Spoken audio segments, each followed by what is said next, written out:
What's up, gentlemen? We got 1 day left. Let's fucking go. I got money on the Rams, by the way. Got money on the Rams. Welcome to Jerry's World. I decided to go with the video because we're going with CD Lamb, 35% target share this year. Hauling it now. Shout out Nick's team for getting him with the Stephon Diggs stack. But getting a little ahead of myself. I wanted to start today off with just a little bit of info that I've done for a couple years now and kind of followed. Um, I've been really on the running back dead zone. So the running back dead zone in drafts is consists of picks 37 through early 60s. So end of the third round for us, mid to end of the third round. There's what's in the community called the running back dead zone, and these are running backs that are going in those rounds, maybe not because of talent, but more because there's more of a demand for those players in that range. And it's where you see a lot of people reaching for running backs just to kind of fill up that spot in the roster. But a couple of statistics, and historically, we've seen that running backs that go in that zone are not going to be league winners. It happens at about, so the higher up a player is chosen in rounds two, first, second, even most the third, obviously they're going to have a higher points per game total each game, right? And that makes sense. We're getting pretty good at clarifying who's going to be better at what position, excluding injury. But once that third, fourth, fifth round hits for our league, you see a lot of reach picks because maybe someone went running back, wide receiver first round, or running back, tight end, which I saw a lot of. Was it Colston this year? And Marcus, of course, getting the 2 tight ends. I'll get to that. We're seeing picks like, they could work out. They have a decent floor. So if you're not looking for, absolute ceiling and not looking for the risk, these players are still solid. They got a great floor. But in a recent study,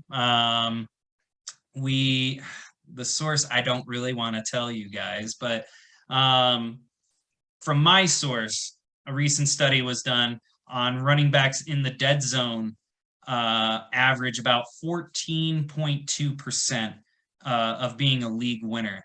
And how they define a league winner is through what their expected point total is, points per game, and then if they exceed that by 6 or more points. So for these past 2 years, I'm going to give some examples of players that you're missing out on at the wide receiver position, just so you can fill up your running back roster spot.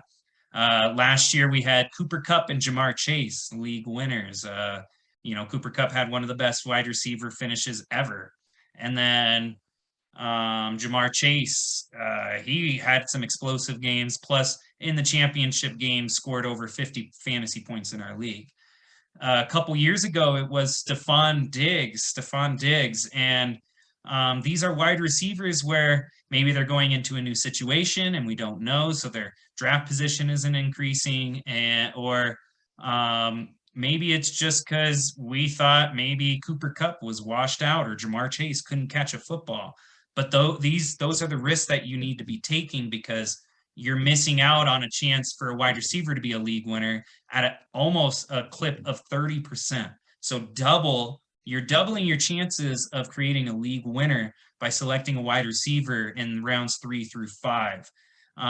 Whereas this year we had Elijah Mitchell, we had Josh Jacobs, a couple other running backs that I kind of like and can beat the dead zone. I think Travis Etienne and Breece Hall, because one's a rookie, another one we haven't seen, but they're both great pass catchers and in an ambiguous backfield situation right now, which is something you do want to target. But in that same study, they found that 17% in round 7 are league winners if you select the running back position. So a 17% compared to 14% chance of league winner, or 6 more points per game than projected, is huge. I mean, why even waste a pick in those rounds on a running back when you could get a similar output in better output in round 7?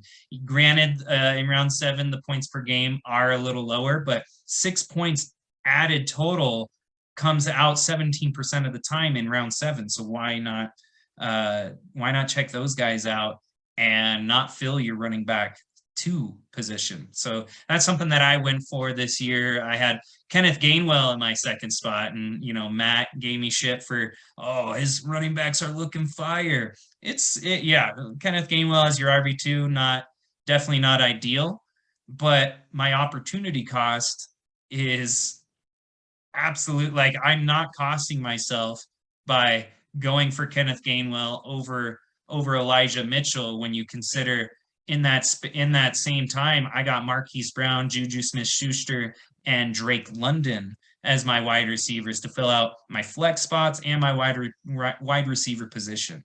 So just something to think about. I want this league. I want to do little snippets like this to make the league better, to share my information, what I'm doing each off season.